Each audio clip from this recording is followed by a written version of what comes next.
One and all, risk sentiment overview for the 15th of the 8th, 2022, Monday. But however, we have an engineer coming in to look at the API data.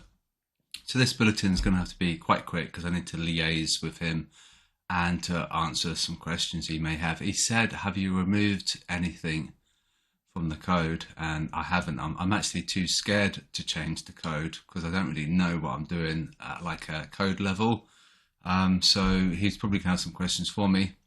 So I'm going to make this bulletin nice and quick. We can see the SSI is minus 10. So that tells us for every one person buying indices, there's over 10 people shorted indices now.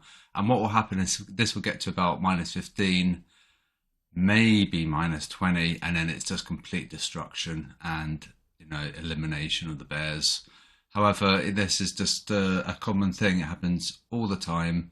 And the bears get so involved, and they're so they're so gullible in the news events. They'll sell at any news event. Fundamentally, some of the indices like the DAX are actually decent sells.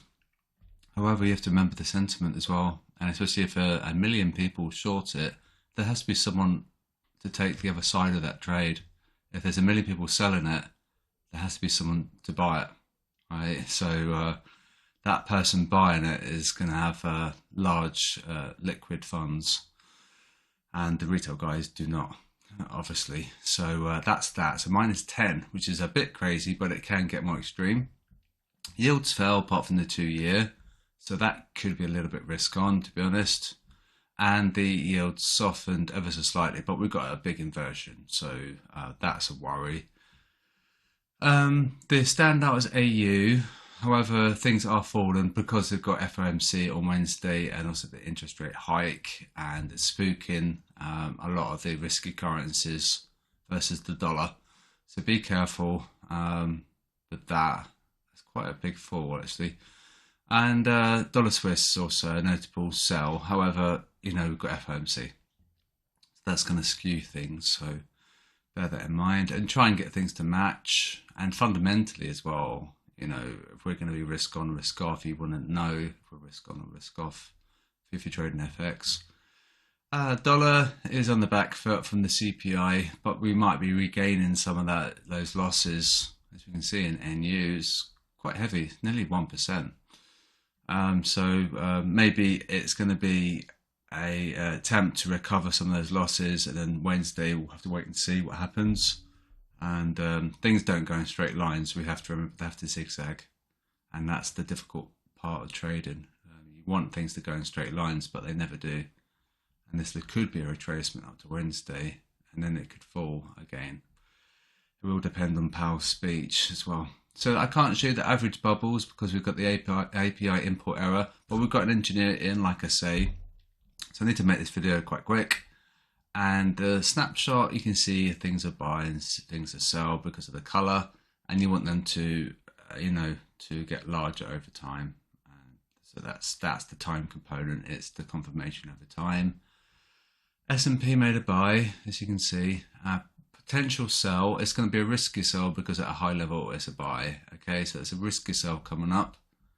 Likewise, US 30.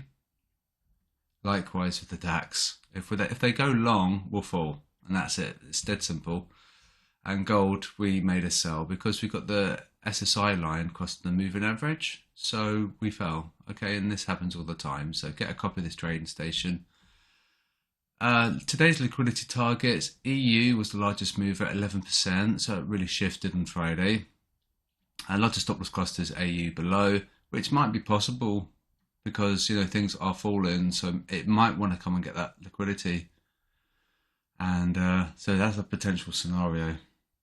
So be careful, and that's that. So hopefully by now, but after the 1st of September, the Quasidb code will be 10% at FX SSI, and currently it's really good discounts. Get it in while you can. At an annual plan, you get it locked in at a huge discount. After the 1st of September, it's going to cost you $31 a month. If you get it in now, it's $10.